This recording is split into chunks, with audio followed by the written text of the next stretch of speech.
You're with Julian on the Brown Note, and why the best news Joe Biden has had electorally in a whole year is the conviction of his own son.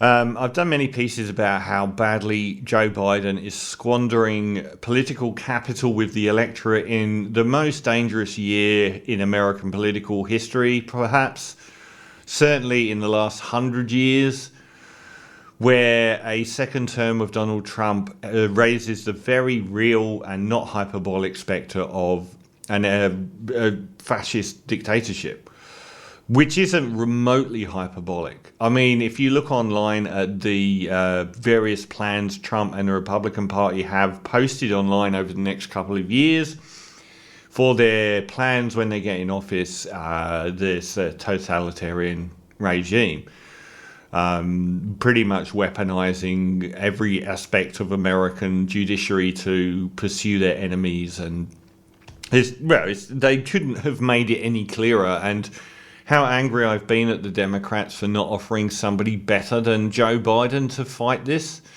How they haven't waged a war to find younger candidates to put up. How they've sidelined any possible alternative to Biden as a leader.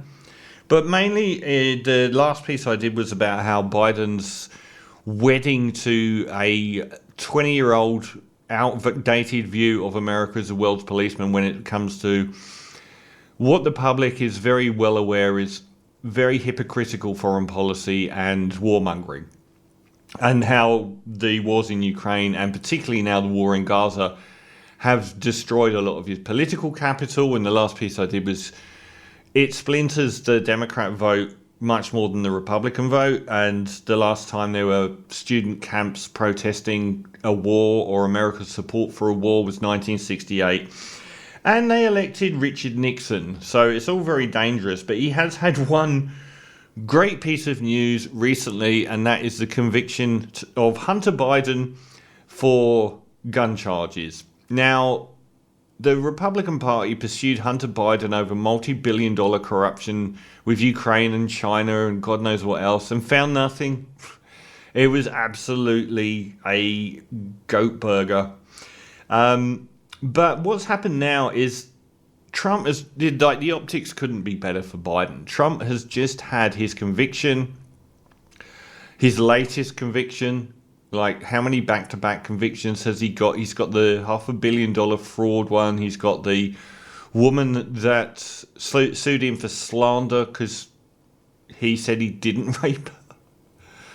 And the latest one, I've lost track of what the latest one even is. But anyway, they come screaming about how the Democrats and Biden have waged this politicization of the judiciary, coming from the people that stack the Supreme Court. An amazing amount of hypocrisy right there. But saying that they're weaponizing the justice system to take down Donald Trump, energizing his base, I said that doesn't matter because his base is like a cult. It's going to vote for him anyway. It's splintering the Democrats or not inspiring enough Democrats to outnumber them when it comes to the election in November.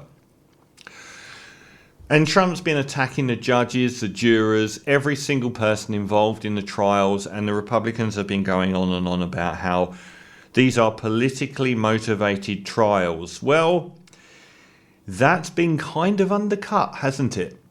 For a start, the hypocrisy of saying that the pursuit of Hunter Biden isn't politically motivated, I'm pretty sure everyone can see straight through. Everyone knows that they've gone after Hunter Biden relentlessly because of who his dad is, and it's politically motivated. It really shoots that down in flames better than anything else. The second thing is they've managed to get him finally on gun charges. Republicans don't actually like gun charges. Republicans campaign consistently to stop the illegality of things like Hunter Biden's been convicted of. So whatever they're telling you in public, in private, they do not support this kind of charge. So we've got this obviousness of the political motivation of the trial against Hunter Biden, completely undercutting Donald Trump's claims of political motivation against him, because this happened in the Biden's home state where they're revered as gods, and by a jury of his peers in his home state, he was found guilty of of purchasing a firearm whilst under the influence of drugs. There's no Republican gun owner out there that would support this even going to trial. If it was someone else, so there's the hypocrisy of them claiming political motivation when this is clearly political motivation, and secondly, that they don't support the gun charges.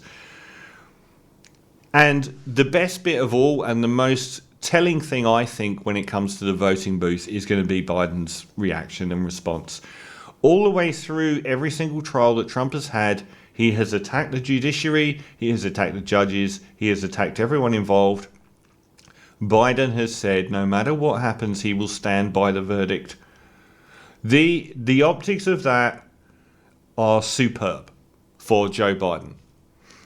Him saying that no matter what the verdict is, he will stand by it, and even when his son's found guilty, that he will stand by it. His son now becomes a bit of a martyr because he's going to go to jail, probably not for very long. He might not go to jail at all, but he might go to jail for a little while. And he will stand as a martyr because they can't hate him going to jail on purchasing a firearm. It's just not in their blood. And the fact that Biden will stand there and say yes and not rail against the judicial system in America in a year where there's this impending fascism of judiciary becoming weaponized to an extent that America has never seen, it couldn't look any better for Joe Biden. In fact, the guilty verdict was the best thing that could happen to Joe Biden. If Hunter Biden got off, and I kind of wish he hadn't have appealed, but if Hunter Biden had got off, then they would have been screaming blue murder about this. But because he got found guilty, and I hope he gets found guilty again. Sorry, Hunter, you are unfortunately the patsy in this bigger picture here. Then, you know, the fact that he is found guilty, and if he does get convicted again, the optics of the difference between the way the Bidens treat the justice system in America and therefore democracy is very obvious to the entire country. He couldn't have had a better result in a year where the real spectre of fascism is rising.